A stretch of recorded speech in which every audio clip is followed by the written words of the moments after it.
Okay, listen. Here's what you need to know.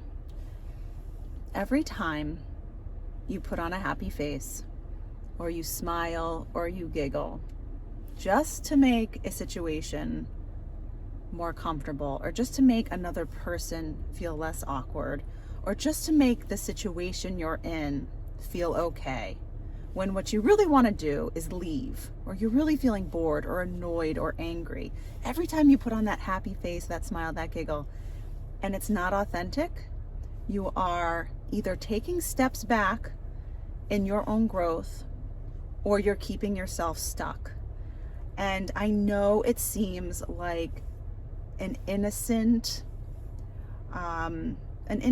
polite thing to do, just to keep things from feeling awkward. But it is inauthentic nonetheless. And we have to strive wherever we can to be as authentic as possible, even if that means letting go of the fake smile when you're in a group of people and you really don't want to be there, and you're really not amused by what they're talking about, and you're actually bored out of your mind. Letting go of that fake smile, or just refraining from the fake giggles, just to add to the sort of banter or the atmosphere of the group or the social dynamic. You got to let all that stuff go, even if it means all of a sudden you start standing there and you look like how you feel. Catching yourself in the act of an inauthentic behavior and correcting it, I am telling you, it will seem like the smallest, most insignificant switch you can make, but it will have this ripple effect throughout your life like you would not believe. Because think about it, if you're standing with a group of people, right, and you don't like them, let's just say they're boring, you are really not interested in what they have to say, and you're really not interested in hanging out with them, you'd rather be somewhere else, but you just don't want to feel awkward in the moment. So you're sort of playing the game, putting on the act, smiling, being nice about it, laughing at their jokes, and pretending to have a good time. Like, what does that achieve? What does that achieve, right? It just sort of invites back the same people because they know you're going to make them comfortable with your fake smiles and fake laughs. So they don't mind hanging out with you again or inviting you somewhere again, because you make them feel comfortable. And then if you go and hang out with them again, you're going to feel the exact same way you do now, right? Or the alternative is you go from this smiling to, kind of a straight face and just sort of being where you are instead of pretending to have an emotion that you don't. You know what? Yeah, they might sense that you're bored. The situation might feel a little bit awkward, but the effect of that authenticity is going to be really what you want to happen in the first place, is that you will both parties, or all parties involved, will acknowledge that the dynamic or that the relationship isn't what you all want, and you can all go your separate ways and spend your time searching for and building relationships with people that you do vibe with. Okay, so and then again, this is not just about finding friends and building relationships, although that is obviously a huge benefit of authenticity. But this is also for you, for practicing in every moment that you can, catching yourself when you are acting in an inauthentic way. And again, this is very difficult because so many of us are raised to just be polite, to be nice, to be cordial, to be friendly. But you know what? You don't have to be those things. You can be you. You can exhibit your real emotion. Obviously, you have to respect people's rights. You're not going out to harm somebody or to be actively rude.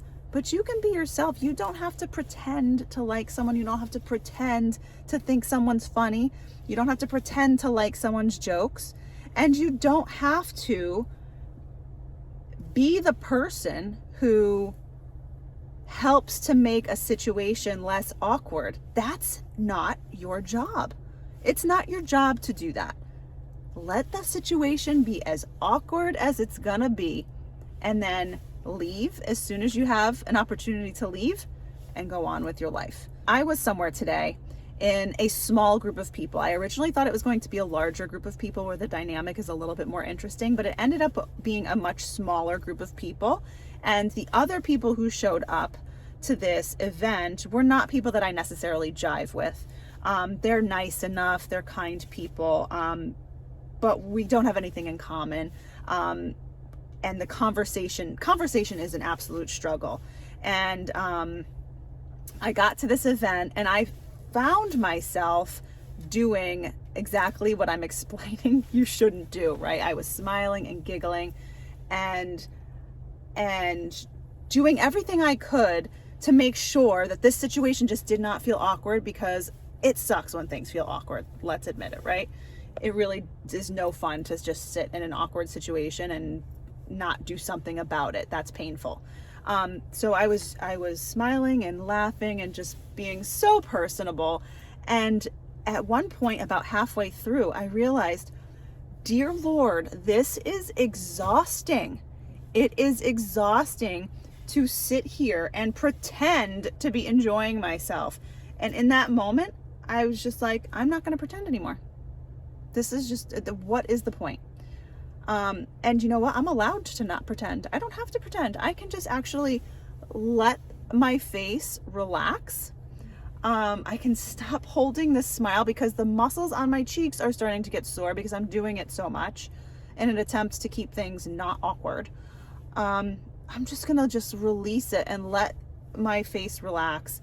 I'm going to stop laughing when things aren't funny, and I'm just going to be. I'm just going to be in this situation, and I'm going to stop trying to fill the awkward silences with conversation and noise just because they're awkward. I'm just going to let those awkward silences linger, because I don't care. What's the point of me putting all of this energy in? Because here's the thing, is social interactions, relationships, friendships, they should not be hard work. They should not be exhausting. Okay. And that was it's something that I know I should do, but like I said, so many of us are raised to do what I was doing, right? And just because you're raised that way, or just because our culture expects this from us, or society sort of has come to expect this, does not mean we have to do it, right? That's what the masses are going to do. But the people who decide to learn and grow and develop personally, those are the people who choose different and decide to do something that's different, decide to do something that is going to fuel their growth and not keep them stuck. So yeah, I slipped right back into those inauthentic behaviors, and I caught myself halfway, and I was able to course correct. And that's a lot of times what healing and growth is all about, is just recognizing our patterns and being able to consciously make that shift in the moment.